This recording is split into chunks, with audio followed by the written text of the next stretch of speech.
शाहज़ेब अकबर और आज की बात के साथ आपके सामने एक दफ़ा फिर हाज़िर हूँ।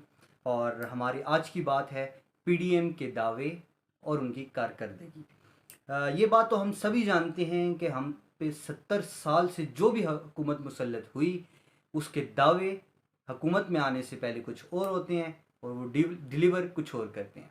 उनके दावे वहीं के वहीं धरे रहते हैं और हम आवाम एक दूसरे का मुँह ही देखते रहते हैं कि हमने किसको सिलेक्ट किया। इसी तरह पीडीएम की टोटल सियासत महंगाई पर थी। टोटल सियासत इन्होंने खान साहब के ख़िलाफ़ महंगाई पर की। और अब जबकि वो गवर्नमेंट में आ चुके हैं और गवर्नमेंट में आने से पहले जब अदम एतमाद पेश हो रहा था तो उस टाइम हमें बताया जाता था कि ये अवामी मुफाद के अंदर ये इकदाम हम कर रहे हैं, ये मुश्किल फ़ैसले हैं, लेकिन अवामी मुफाद के लिए, अवाम को रिलीफ देने के लिए हम इक़्तिदार में आ रहे हैं और एक इलेक्ट शुदा गवर्नमेंट को हम साइडलाइन कर रहे हैं सिर्फ अवामी मुफाद के लिए और अवाम को रिलीफ देने के लिए। चलें उस बारे में हम आज की 4 अहम पेशरफ थी उसका जायज़ा लेते हैं। आज अवान बाला से पार्लियामेंट से 3 अहम कानून पास हुए और चौथा एक अहम फ़ैसला जो रात को लिया गया था, रात के अंधेरे में, जिस बारे में खान साहब पर तनकीद होती थी कि ये रात को फ़ैसले लेते हैं। बिल्कुल उसी तरह उन्हीं के नक्शे कदम पर चलते हुए एक रात को अहम फ़ैसला लिया गया। जो 3 कानून साजियाँ थी वो हम मान लेते हैं कि वो जो हुक्मरान जमातें आएंगी मुस्तकबिल में उनके फ़ायदे के लिए थी और एक फ़ैसला अवामी मुफाद का था।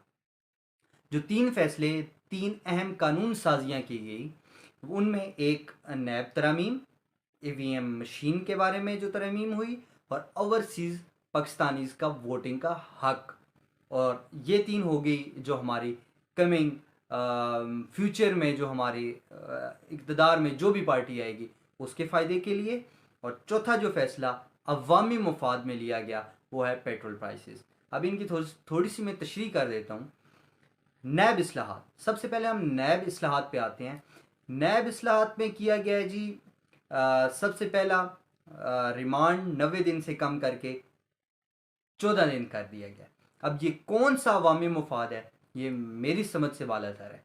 90 दिन से रिमांड करके 14 दिन, ये किस खौफ से, किस डर से, किसके डर से, किसको ये डर है कि मैंने 90 दिन रिमांड में जाना है? अगर सब पाक साफ हैं, शफाफ हैं, सबके करेक्टर साफ हैं तो 90 दिन के रिमांड से किसको खौफ है? किसके कहने पे 90 दिन का रिमांड 14 दिन पे लाया गया?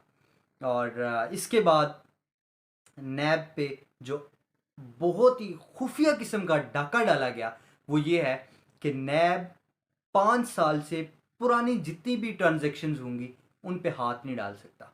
5 साल जो भी पार्टी इक़्तिदार में रहती है, जब वो इक़्तिदार से चली जाएगी तो उनका, चूँकि वो 5 साल का इक़्तिदार रहा, उस टाइम अगर नैब ने उन पे हाथ नहीं डाला तो उनके इक़्तिदार से जाने के बाद वो, क्योंकि ट्रांजैक्शन 5 साल पुरानी हो जाएंगी तो नैब उन पे हाथ नहीं डाल सकता।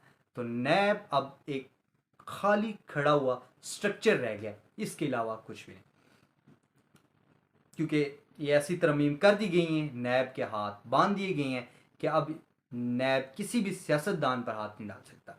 और मेरे एक इसी हवाले से, या जो मेरे एजेंडे में नहीं था लेकिन एक प्रिडिक्शन दे देता हूँ कि नैब का जो कमिंग चेयरमैन है, ठीक है, वो सो कॉल्ड अपोजिशन लीडर और हमारे वज़ीर आज़म साहब मिलकर डिसाइड कर रहे हैं। 3 बंदों के नाम हैं और तीनों ऐसे नाम हैं जो अभी गवर्नमेंट है इसके फ्रेंडली हैं। सो इंशाल्लाह इस पे एक कंप्लीट व्लॉग बाद में करेंगे। अब नेक्स्ट आ जाती हैं ईवीएम पे। हम सबको पता है कि पिछले 70 साल से हमारा कोई एक इलेक्शन भी ऐसा नहीं है जो मुतनाज़ ना हो। जो भी पार्टी हारती है इलेक्शन वो दूसरे पार्टी पे धांधली का इल्ज़ाम लगाती है और जीतने वाली इक़्तिदार का दावा कर देती है। 70 साल के अंदर हमने नहीं सुना, ना हमने देखा, जितने इलेक्शन हमने देखे उनमें भी नहीं हुआ और जितने हमने सुने, हिस्ट्री पढ़ी, कोई एक इलेक्शन भी पाक साफ नहीं हुआ। तो इस बोसीदा निज़ाम को चेंज करने के लिए भी कोई नहीं आया। किसी ने भी आज तक इस बोसीदा निज़ाम को चेंज करने का सोचा भी नहीं। और जो पार्टियां एक दूसरे पर इल्ज़ाम लगाती रही धांधली का, उन सब ने मिल बैठ कर भी इस निज़ाम को तब्दील करने का नहीं सोचा, क्योंकि इस निज़ाम से ही इन पार्टियों का फ़ायदा है। जितनी भी हमारी पॉलिटिकल पार्टीज़ हैं, सियासी जमातें हैं, इन जमातों का इसी जो बोसीदा निज़ाम हमारा 70 साल से चलता आ रहा है, इसी से इनका फ़ायदा है। बोगस वोटें इन्हीं में है। जो मरे हुए लोग हैं, जो जन्नत में पहुंच चुके हैं, उनके वोट भी आज तक ये ले रहे हैं। तो इस बोसीदा निज़ाम का फ़ायदा भी इन्हीं को है जो हर बार धांधली का दावा करते हैं। और जो अभी हमारी पास्ट में गवर्नमेंट गुजरी पीटीआई की, इमरान खान साहब की, उसमें कुछ अहम पेशरफ्त हुई थी इस बारे में, जो कि ईवीएम की सूरत में थी। पहली दफ़ा पाकिस्तान में इलेक्ट्रॉनिक वोटिंग मशीन का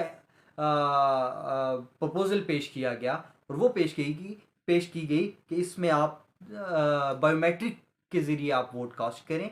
इसमें कई लोगों का बयानिया था कि शायद इसमें वोट हैक हो जाते हैं, लेकिन जब उसका एक ट्रायल पेश किया गया तो उसमें ये चीज़ें वाजिया होगी कि इसमें ऐसा कुछ भी नहीं है, क्योंकि उसके साथ कोई इंटरनेट मुंसलिक ही नहीं है। ठीक है, जो हमारे इलेक्शन के रिजल्ट्स इतनी देर से आते हैं, वो उसमें 1 सेकंड की देर में बाहर आ जाते हैं। और इस ईवीएम से नुकसान किसको था? जिसको नुकसान होता है वही बंदा उस चीज़ का ख़ात्मा करता है, या वही जमात उस चीज़ का ख़ात्मा करती है।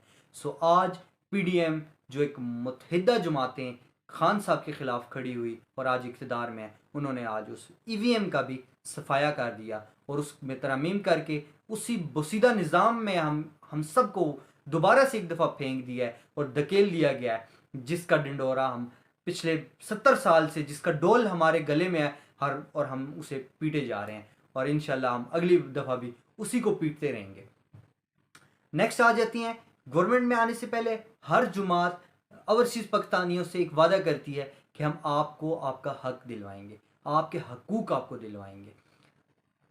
हर जुमात ने वादा किया, हर पार्टी ने वादा किया। बहुत सी पार्टियां, बहुत सी जुमातें इक़्तिदार में आई, अपना टेन्योर मुकम्मल किया और चली गईं। कुछ टेन्योर मुकम्मल किए बगैर चली गईं, लेकिन ओवरसीज़ पाकिस्तानियों के साथ किसी ने वादा वफा नहीं किया। पीटीआई गवर्नमेंट ने इस बारे में भी एक पेशरफ्त की, ईवीएम मशीन के थ्रू ओवरसीज़ पाकिस्तानियों को उनका वोट का हक दिया, मगर अफसोस कि आज वो हक भी छीन लिया गया। और ईवीएम की वोटिंग जब ख़त्म हुई, ईवीएम को ख़त्म कर दिया गया, तो उसके साथ ही जो हमारे ओवरसीज़ पाकिस्तानी हैं उनके वोट का हक भी छीन लिया गया, और वो आइंदा पाकिस्तान में वोट नहीं दे सकते बाहर बैठ। इसके बाद चौथा अवामी मुफ्त फैसला किया गया, वो था पेट्रोल प्राइसेस, जो कल इंक्रीज़ की गई। जो खान साहब ने एक जुल्म किया पाकिस्तानी अवाम पे, सस्ता पेट्रोल दे के, बकौल पीडीएम के एक ख़तरनाक जुल्म, एक ख़तरनाक साजिश की गई पाकिस्तानी अवाम को सस्ता पेट्रोल दे के। आज उस साजिश को भी ख़त्म कर दिया गया और पीडीएम ने 30 रुपये इंक्रीज़ किया पेट्रोल प्राइसेस, मट्टी के तेल पे और डीजल पे। और इन इंक्रीज़ का नुकसान क्या हुआ, हम उस पर आते हैं। आज जो हमारे प्राइम मिनिस्टर साहब हैं, शहबाज शरीफ साहब, उन्होंने यूटिलिटी स्टोर पे जो 20 किलो का आटे का थैला था वो 800 रुपये का मिल रहा था, उसको इंक्रीज़ करके 980 रुपये का कर दिया।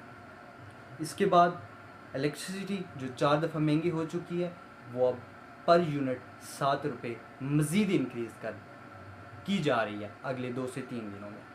इसके बाद इलेक्ट्रिसिटी की प्राइसेस तो इंक्रीज़ हो रही हैं, बट लोड शेडिंग, 1 घंटा बिजली का आना, 1 घंटा जाना, ये एक ऐसी आंख मचोली इन दिनों में पीडीएम की गवर्नमेंट के आने के बाद है जो हमने आज से पहले नहीं देखी।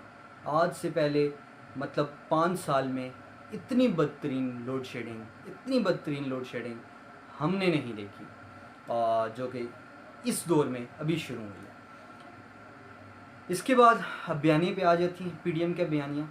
हम सबको पता है कि खान साहब के जितने भी मुखालिफ थे, चाहे वो आम आवाम हो, चाहे सियासी जमातें हों, उनके पास एक ही बयानिया था कि खान साहब ने सब काम बहुत अच्छे किए हैं।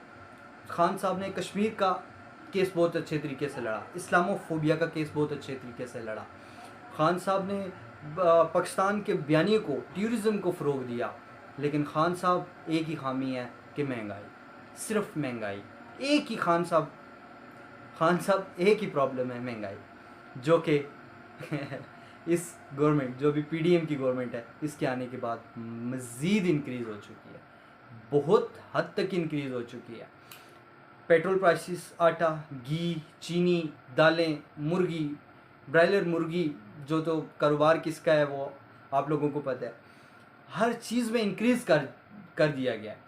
अब वो बयानियाँ जो इमरान खान साहब के ख़िलाफ़ लोग यूज़ किया करते थे, अब उस बयानी को दफन कर दिया गया है और अब दोबारा से एक पट्टी पढ़ाई जा रही है कि शायद ये इमरान खान साहब की कोई खामियां थी, जबकि हम सबको पता है कि इमरान खान साहब जब तक उनकी गवर्नमेंट चल रही थी, पाकिस्तान की मईशत एक मुस्तहकम रास्ते पे चल रही थी। और ये अभी जो हम सूरत देख रहे हैं, कम से कम ये सूरत नहीं थी। पाकिस्तान दिन ब दिन डिफ़ॉल्ट की तरफ जा रहा है।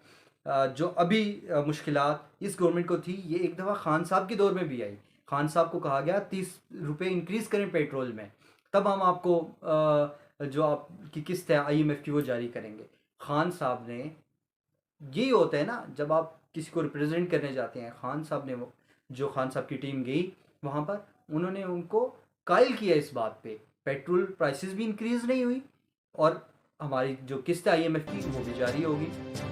गवर्नमेंट का काम ही यही है कि वो उनको कायल करे, जो कि ये गवर्नमेंट बिल्कुल तौर पे नाकाम है। तो ये थे आज के हाल अहवाल। इंशाल्लाह नेक्स्ट व्लॉग में फिर दोबारा बात होगी किसी नेक्स्ट टॉपिक के ऊपर। तब तक के लिए शादी वक्त को इजाज़त दीजिए।